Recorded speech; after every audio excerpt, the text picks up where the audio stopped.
Morning बच्चों,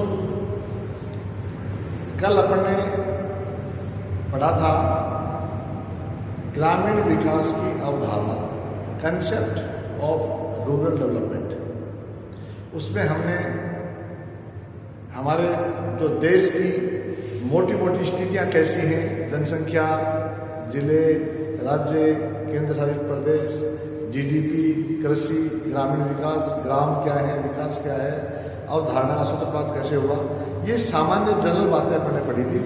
आज अपन पढ़ेंगे ग्रामीण विकास का महत्व, सिग्निफिकेंस ऑफ रूरल डेवलपमेंट। ग्रामीण विकास का क्या क्या महत्व है, इसको 3 भागों में बांटा है। इस सिग्निफिकेंस को हमने 3 भाग आपके सामने है। पहला आर्थिक क्षेत्र, दूसरा सामाजिक क्षेत्र और तीसरा है राजनीतिक क्षेत्र। पहले अपन आर्थिक क्षेत्र की बात करते हैं कि आर्थिक क्षेत्र में इससे क्या लाभ होगा, क्या महत्व होगा ग्रामीण विकास करने से, आर्थिक क्षेत्र में क्या क्या चीजें होंगी, उसमें अपन पढ़ते हैं। पहला है कृषि का विकास। जैसा कि अपन ने पहले बात की है कि गांव का मतलब ही कृषि में विकास करने से, गांव का विकास करने का मूल मंत्र कृषि का विकास है, क्योंकि ग्रामीण अर्थव्यवस्था की रीढ़ कृषि है। अधिकतम जनसंख्या गांवों की कृषि कार्यों में लगी रहती है और उसका विकास जब होगा तो गांव का विकास होगा। इसलिए आर्थिक क्षेत्र में सबसे बड़ा चीज़ है कृषि का विकास करना बहुत जरूरी है। हो जाएगा कृषि का विकास इससे। और दूसरा है औद्योगिक विकास, यानी गांव में उद्योग धंधे लगाए जाए, कुटीर उद्योग धंधे लगाए जाएंगे, जिससे गांव का विकास होगा। गांव का व्यक्ति शहरों की ओर पलायन ना करे।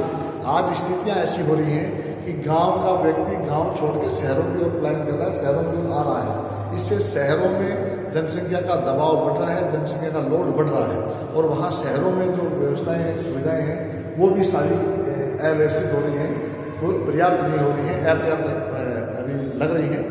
जिसके कारण अगर गांव का व्यक्ति गांव में रहेगा, उसे वहाँ सारी सुविधाएं दे देंगे, सब चीज़ें दे देंगे, तो वो वहीं रहेगा, वहीं रह करके अपना योगदान देश की अर्थव्यवस्था में, स्वयं के जीवन में करेगा। जिससे गांव के लोग गांव में रहेंगे, शहरों के पलायन नहीं करेंगे, जिससे क्षेत्रीय संतुलन बना रहेगा, असंतुलन की स्थिति नहीं आएगी। तो औद्योगिक विकास गाँव में हमें करना पड़ेगा।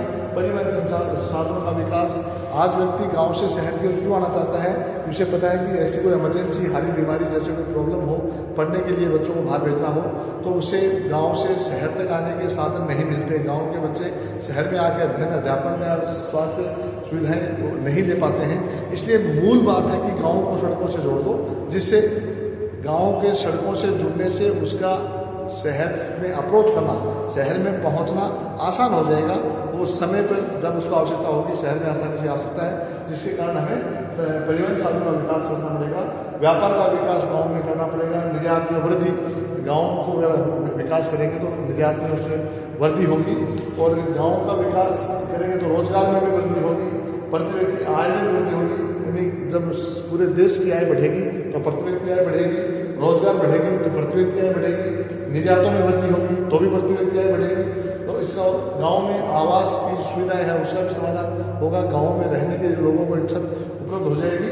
और आर्थिक विषमता, जो कि आज देश के सामने बहुत बड़ी समस्या है कि देश की 5% आबादी के पास 90% संसाधन है और देश के 95% लोगों के पास मात्र 10% संसाधन है। ये जो गैप हमारे पास सामने है, अधिक निर्धन व्यक्ति और निर्धन हो रहा है, धनी व्यक्ति और अधिक धनी होता जा रहा है, ये गैप खत्म करने का बहुत जरूरी है और ग्रामीण विकास के माध्यम से ही ऐसा करना संभव है। तो आर्थिक विषमता में कमी आएगी और मानव संसाधन, जो युवा शक्ति, जो मानव शक्ति है, संसाधन है, उसको रोजगार मिलेगा, उसको काम मिलेगा, उसका उचित उपयोग हो सकेगा अगर ग्रामीण विकास को हम करेंगे और आर्थिक शोषण से मुक्ति मिलेगी। अभी हमारे सामने स्थितियाँ ऐसी आ रही हैं कि लोगों का आर्थिक शोषण बहुत हो रहा है, गरीब लोगों का आर्थिक शोषण हो रहा है। अगर ग्रामीण विकास होगा तो आर्थिक शोषण से भी हमें मुक्ति मिल जाएगी, निर्धनता की हमारी समाप्ति होगी, लोगों के पास रोजगार के साधन बढ़ेंगे, पैसा हाथ में आएगा, कृषि कार्य ज़्यादा होंगे, उनको काम मिलेगा तो उनका शोषण नहीं होगा और वो शोषण नहीं होगा तो निर्धन भी नहीं रहेंगे और इस हिसाब से निर्धनता की समाप्ति हो जाएगी। और गाँव का व्यक्ति अपनी न्यूनतम आवश्यकताएं, रोटी कपड़ा मकान और अध्ययन अध्यापन स्वास्थ्य सुविधाएं हैं, उनकी पूर्ति वो गाँव में कर सकेगा ग्रामीण विकास होने से। और आर्थिक सत्ता का विकेंद्रीकरण, यानी जो भी पावर सेंटर्ड है, इकोनॉमिक पावर सेंटर्ड है, 5% लोगों के पास अधिकतम संसाधन है, उसका भी विकेंद्रीकरण होगा। उनके पास जो धन है वो गाँव की ओर उसका रुख होगा। ये करना, ऐसा करने से आर्थिक से हमारा विकास संभव होगा। सामाजिक क्षेत्र में देखिए, शिक्षा का प्रसार, चिकित्सा का प्रसार, यानी शिक्षा बहुत जरूरी है। आदमी को आगे बढ़ने के लिए शिक्षा बहुत नितांत आवश्यक है। शिक्षा के बिना व्यक्ति के आगे बढ़ना असंभव है। तो शिक्षा का विकास होगा और ग्रामीण विकास के माध्यम से ही चिकित्सा या स्वास्थ्य सेवाओं में वृद्धि होगी। हर व्यक्ति स्वस्थ तंदुरुस्त होगा, अच्छे से अपना जीवन यापन कर सकेगा। जाति प्रथा की समाप्ति होगी। अपन देखते हैं गाँव में जाति प्रथा के नाम पे बहुत से अन्याय लोगों के हो रहे हैं। जाति के नाम पे लोगों का बहिष्कार होता है, जाति के नाम पे लोगों का शोषण होता है, जाति के नाम पे लोगों से दुर्व्यवहार होता है, उनके साथ सौतेला व्यवहार होता है। ये सब की सब चीज़ें अगर हम ग्रामीण विकास ढंग से करेंगे तो ये चीज़ें जाति प्रथा की समाप्ति हो जाएगी। नगरीकरण की समस्या, जैसा कि मैंने अभी आपको बताया था कि गाँव का व्यक्ति शहर की ओर भग रहा है, क्योंकि शहर में सारी सुविधाएं हैं, शहर के व्यक्ति की उपभोग की कैपेसिटी बहुत अच्छी है गांव के व्यक्ति की बजाय। तो हर व्यक्ति जिसके पास 2 पैसे होते हैं, जिसका थोड़ा सा रोजगार ठीक चलता है, वो शहर की ओर प्लान करता है। तो अगर गांव का ही विकास हो जाएगा तो उससे गांव का व्यक्ति गांव में ही रहेगा, शहरों की ओर प्लान नहीं करेगा, उससे नगरीकरण की समस्या है उसका भी समाधान हो जाएगा। जनसंख्या पर नियंत्रण, क्योंकि जब लोग पढ़ेंगे लिखेंगे, अपना भला बुरा समझेंगे, उनको सारी सुविधाएं मिलेंगी, उनको जब समझाएंगे तो उससे पता लगेगा कि जनसंख्या पर नियंत्रण करना नितांत आवश्यक है। हमारे यहाँ जनसंख्या वृद्धि बहुत तेजी से हो रही है, जिसको कंट्रोल किया जाना जरूरी है। तो जनसंख्या का नियंत्रण भी ग्रामीण विकास से होगा। सामाजिक उत्थान, जो गाँव में कुरीतियाँ हैं, जो गलत आदतें हैं, जो गलत व्यवहार गाँव में जो हो रहा है, उससे भी उनको छुटकारा मिलेगा, रूढ़िवादिता से छुटकारा मिलेगा। और जनसंख्या में गुणात्मक परिवर्तन होगा कि जनसंख्या में जो भी वृद्धि हो रही है कम की जाए, जनसंख्या वृद्धि में कंट्रोल किया जाए, और जितनी वृद्धि हो रही है वो क्वालिटेटिव हो, गुणात्मक हो, यानी व्यक्ति स्वस्थ हो। जो व्यक्ति जिंदा है वो ऐसा नहीं है कि शारीरिक रूप से अक्षम व्यक्ति निवास कर रहे हो, व्यक्ति सक्षम हो, शरीर उसका अच्छा तंदुरुस्त हो, अच्छे रोग प्रतिरोधक क्षमता उसकी हो। इस प्रकार की गुणात्मक परिवर्तन जनसंख्या में होना चाहिए। और सामाजिक मूल्यों की स्थापना होगी।